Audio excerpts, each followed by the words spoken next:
doesn't matter where we get the money from, as far as we make some, because the entrance is free. Now getting back to the gladiators, and to the gladiators' teams. The founder of one of the gladiator teams. How do I make money? Do you remember?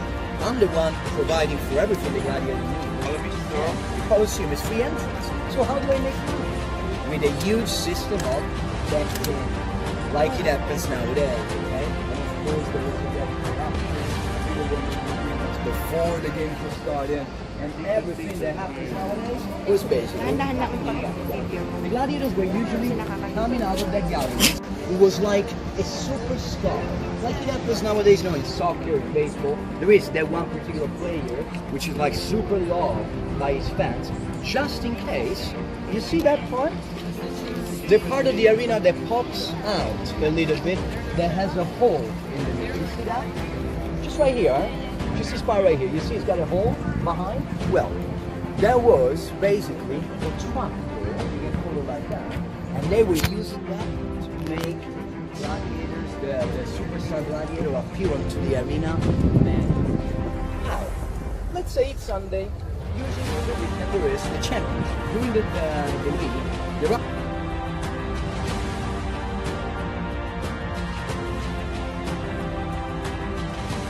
back to the lions right here in the Colosseum. Do you remember Emperor Nero, the beginning of my story? When Nero burns down Rome, then he's going to blame the Christians. He blamed the Christians because he said they are the ones who put Rome on fire. They are the weird people who reunite underground, in the dark, in the catacombs.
I didn't want to scare you off.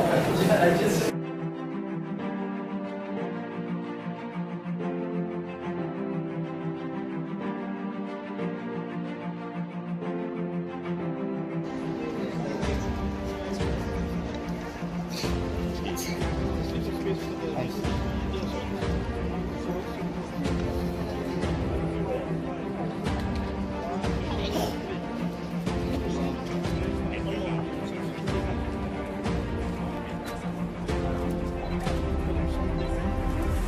Like it? Beautiful, man.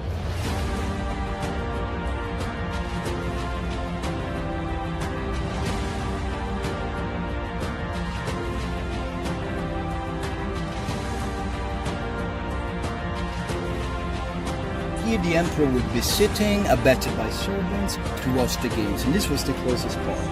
But what happened in case one of the gladiators, for example, went totally nuts and launched a spear at the emperor? Or what happens, for example, in case we are doing the animal fights and a leopard jumps and tries? On this part over here, we had directed like this towards the arena, all around elephant tusks. You know, the teeth of the elephant, elephant tusks, directed like this, in this direction. And then behind the tusks, right here, all around, archers. With arrows and arrows, alright, ready to shoot at crazy gladiator or a crazy animal who would jump, alright? Because if you compare this level with the actual level of the arena, we're talking about precisely the same. The same. So the emperor could actually watch the game from such a close distance. It must have been amazing. All right. Take a last picture, guys.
Vespasian, Titus, and Domitian are going to raise up the Imperial Palace. The Imperial Palace is divided into 3 parts. This is the first part, the stadium. It's a stadium. This is a stadium, like a circus, okay? It's more circus. I'll tell you what this was for. You see that building over there? Okay. Not the gray one, not the gray one. The remnants of that one over there. Okay. That was the first house of the emperor. The so-called Domus Augustana, house of the Augustus, all right? And then at the backdrop of this building, we have the second house of the emperor, the Domus Flavia, the house of the Flavi, built by the Flavians. During our tour of the Palatine Hill, we're gonna see these 3 places, beginning with the stadium. Take a look at this. This stadium was built by Emperor Domitian just for himself. What was going on here? Horse races, of course, like at the Circus Maximus. Do you remember this morning, the very first stop that we had before entering? I showed you the Circus Maximus, no? The Circus Maximus was gigantic, way larger than this one, okay? This is, anyway, a small stadium, all right, a small circus in which horses were running, but this time without shade. Indeed, horses were down there. You see where the 3 arches are? Covered by a roof, a ceiling? Horses were waiting in there, and at the go sign, they would start running around for 7 times. Okay? And of course, the fastest one was the winner. Try to notice how each corner has got a 90-degree angle. So it must have been pretty difficult for these horses arriving at a fast speed to make a curve. Alright? Indeed, most of the times these horses were smashing themselves onto that wall. And that was just for the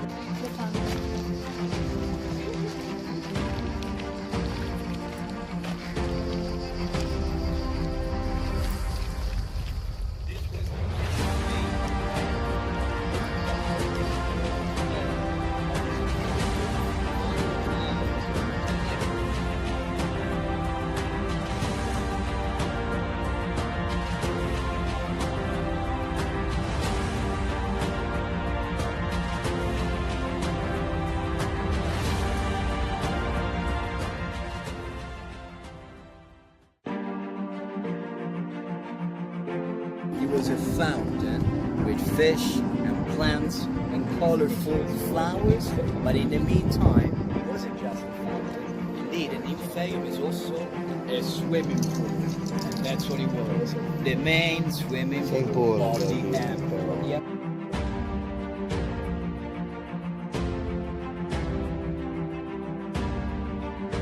This one doesn't have a swimming pool, but a fountain in the shape of an octagon. And if you look closely inside of that octagon, there is a maze, there is a labyrinth. So you see that it goes down kind of like an inclination in that direction, because all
over there, Arch of Septimius Severus, another triumphal arch built because Severus won the war against the Parthians, inhabitants of an area that nowadays we would call Iran or Iraq. Right? In between that, we have many buildings, many temples. Let's see the most important ones. That one over there. You see the big three arches? Yes. That is only half of the original building. There was the Basilica of Maxentius. Maxentius was the last Roman pagan emperor. Indeed, when Maxentius is an emperor, Emperor Constantine, do you remember Constantine of the Arch over there? We talked about it before. Constantine challenges Maxentius and tells him, Maxentius, I want to put an end to the Christian persecutions. You have to stop them. The Christians cannot be persecuted anymore. But Maxentius was a pagan emperor, he didn't care about it. So he accepted the challenge. The night before the challenge, tradition says Constantine had a dream. He dreamt about Jesus Christ and the Holy Cross. So the day after, before the battle began, he's going to have the Christian cross painted on all of the shields of his soldiers. And they were about to fight the battle on the bridge Milvius in the north of Rome. The battle began. The soldiers started to fight one against another. Constantine takes his sword out to kill Maxentius, but he doesn't even have to touch Maxentius. Indeed, Maxentius inexplicably trips and falls off the bridge, and eventually he dies drowning. The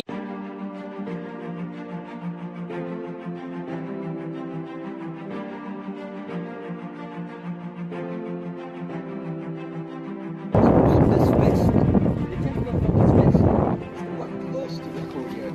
The remnants of it, of a round temple with 3 columns, right over there. Yeah. Right in there was an eternal flame burning. That flame had to keep burning 24/7. As long as that flame was burning, good luck on Rome. Goddess Vesta was honored. In case that flame was going out, bad luck on Rome. So there was the need of someone keeping the flame on, the Vestal Virgins. They were living around here. You see these cubicle environments? Yeah. These were the houses of the Vestal Virgins around their courtyard.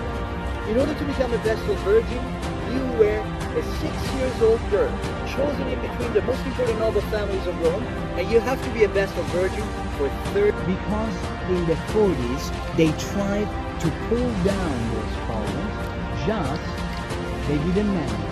And they kept on pulling and pulling. They used over 50 horses, but they didn't manage to put those columns down. You know why? Because only 2 meters of those columns were out of the dirt. All of this was covered under 7 meters of dirt. So also those columns were. And the only reason why we found the Roman Forum, it's because of those columns over there. They tried to tear down the temple, but they didn't manage. And at some point someone said, maybe we better dig and find out how deep these columns are into the dirt. 7 meters underground. Right.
Ah!